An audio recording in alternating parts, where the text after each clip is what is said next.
Get this. It's a Makita.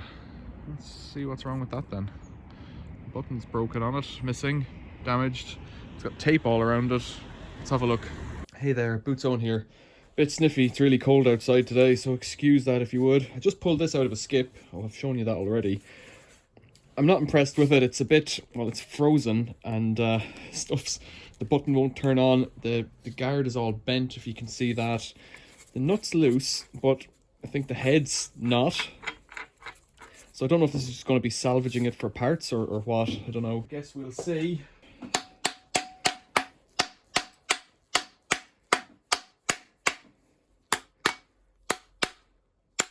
That's it.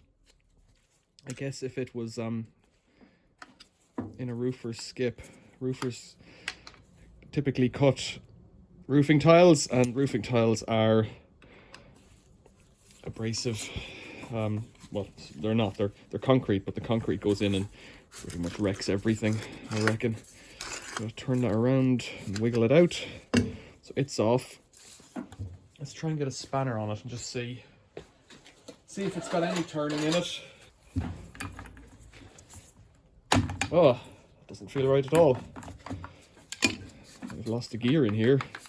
The pin, oh, the pin's popped up now. That's a bit peculiar. So that's the detent button for stopping it turning, and it's just doing its own thing there. Look, it's all fallen in. So that could be what's wrong with it. It might have a good motor, and if it does, that would be good. Let's, oh dear, it's very tight. Can't get a purchase on that at all. I got some new screwdrivers to play with. It's out of character for me.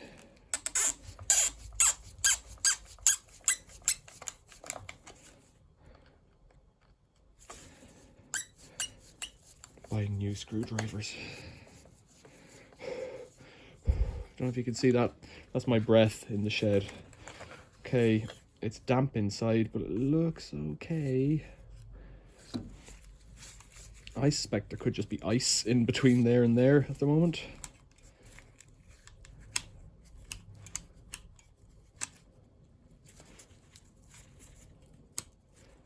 I think that'll take a bit of time to dry out. I'm not going to try plugging it in yet. Looks to be space on the brushes. Actually, that bar looks okay. So let's get the handle off, which has been, it's been dropped a few times, I'd say. If this guard is all bent, it's been dropped. Handle damaged. But it's not like full of dust, so I'm not too worried about it really. I think I've got one of these that I found before. That's not turning freely, so let's open this bit. Look, new stickers gone.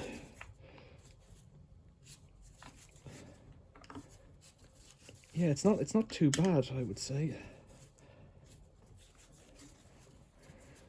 I'll give that a bit of a wire brush. Can't hurt. So I'm expecting there to be a bearing on this fellow.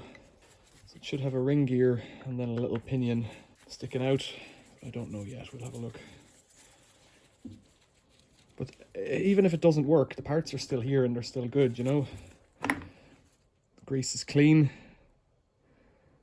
That's fucked. So if you see the teeth there, that's dead.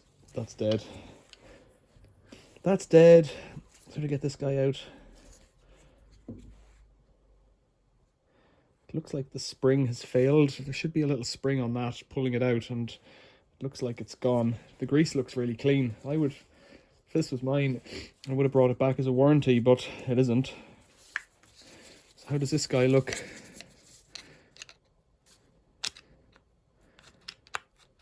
It looks to be okay.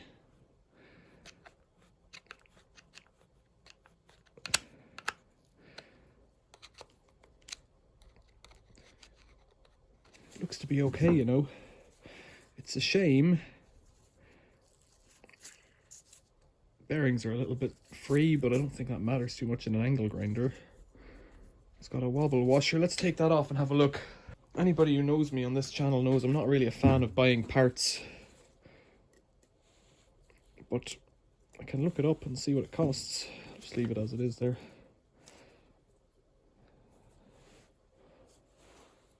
How does this come off? With a big dirty screwdriver. Yeah, that's getting it. It looks like it has a keyway, but it looks like there's no key in it. So let's see what's going on. Oh, there is a key. There's a big bearing in there, as you can see, but it's not centered. Oh, it is centered. It's just that the circlip is really fat on one side. Yeah, okay. Okay, so there's no number on the angle grinder because the label's faded off. But it would have been there, I think. 710 watts. You can look it up and see what you can get. So I've pulled out my stores of Makita grinders. This is my oldest one, and I think it works just fine. It's got a kind of a small size pinion, like 10 mil thread or something like that. It's a smaller one. You can see it gets used for metal. It's natty. It's a 100 mil one. I think the other ones are 110 mil. This one is a 9553 NB. So this one could be the same. It's the same shape of stuff on it, but this one had a bigger pinion, so it's probably got a different number. And the number should be up here then, I guess. This is a 100 mil one. I've got another Makita 110 mil, 115 mil one. GA4530R. Now I could open this up to have a look in it, but you know, this one works as well. I haven't got a nut on it for some reason. I think I might have fixed this one in a video and it might have been sparky before, but I've opened it up and the combar looks okay. So I don't know about that. So for now, what I'm going to do is put that nut that I found today, I'm going to put that on here. And what'll happen is I will just keep this safe, and I believe, whether it's true or not, it's not. It's a slightly different shape. That was got like a cut in on each side of the screw, whereas this one hasn't. So this one won't fit. But perhaps this fellow inside will be the same. I don't know. So I'm not really sure what to do with it. So I've plugged it in and it's live now. So let's try switching it on and just see what happens. I don't think anything's going to fly out at me. The switch is kind of stiff. It's a bit bizarre. I don't really understand why that would be.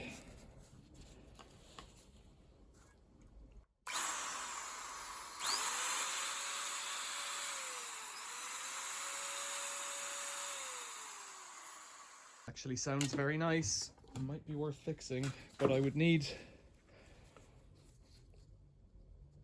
a new gear and I would need a new detent mechanism. And do I want to get into that? So this little detent is meant to go in here and stop it, but somehow it's gone sideways and caught itself. It couldn't have been pulled in completely. Yeah, there's a couple of teeth missing here and here. I didn't see any metal falling out, which is a bit strange. Just thinking about that, it's probably in the grease, waiting to be found, and there it is. Bits of metal, shards of metal. Yeah, there's two teeth. I see another one. How many am I looking for? 1, 2, 3, 4, 5 pieces. There's another one. The best option would be to rinse it out completely with something, because they could be in behind that gear there, waiting to come out. And then it will need new grease. Oh, look. Another one there. That grease it's very fresh. This broke quite early on in service, I'd say. Although I say that, and the handle's completely knackered and it must have been thrown around a bit.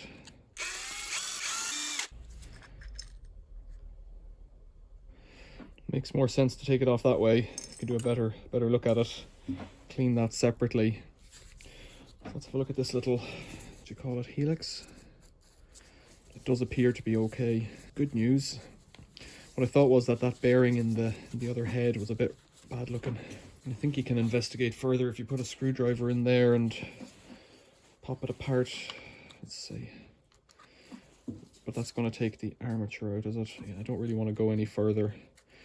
Although, it won't hurt, will it? So pop those brushes up.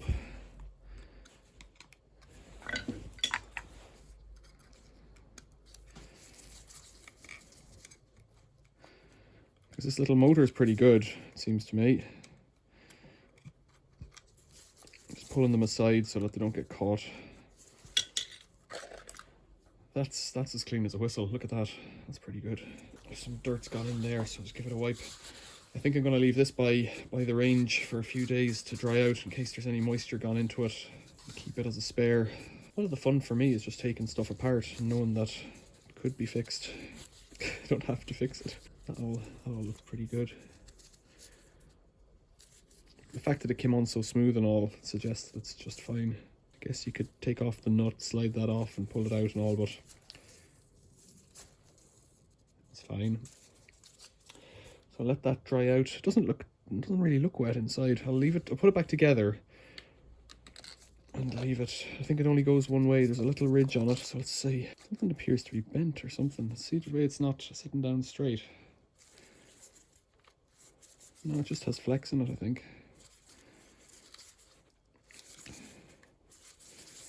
Yeah, it seems to be an okay. Right, so we didn't seem to find all of the rubbish. There's some little thing in here. I don't know, like it feels like a rubber plug. That bearing feels a little bit crunchy. I think I started to say that before. And so getting that out, I imagine you need an internal bearing pullers to go in, expand and haul it out, which is a tool I don't have, but that gives me an excuse. The other option is to pack it, I think, with bread or something, and then push a shaft in to force it out from behind, soft white bread. Whether or not that really works, I guess I could try. What happens is it'll spin until it gets to the point where there's no teeth on the gear, and then it gets stuck again, or it just stops being, the gears stop being in mesh and just won't spin anymore. So now that it's a bit cleaner, looking at this, I think it's not worth doing any more with. This hole here has been completely bent. You can see the metal's all bent over on this side. It's raised up, so where that little D10 pin goes in, it's enlarged the hole, and so you'd need a whole new head, I reckon. So I think we're kind of out of luck on this one, but what I'll do is I'll hold the motor body just to have it ready to go. So this video becomes a how it failed video, taking stuff apart video, and that's okay because I've learned something. And I've got a spare motor body which possibly will fit with a lot of other Makitas, and one of them will come up. That's just how it works. You just keep an eye out and stuff appears. And in my experience, these things tend to fail from the brushes. The com bar gets cooked, windings get cooked. So I'm optimistic, and I've lost nothing except a bit of time. And your company perhaps I've gained. Questions or comments, leave them below. Thanks for watching. See you later.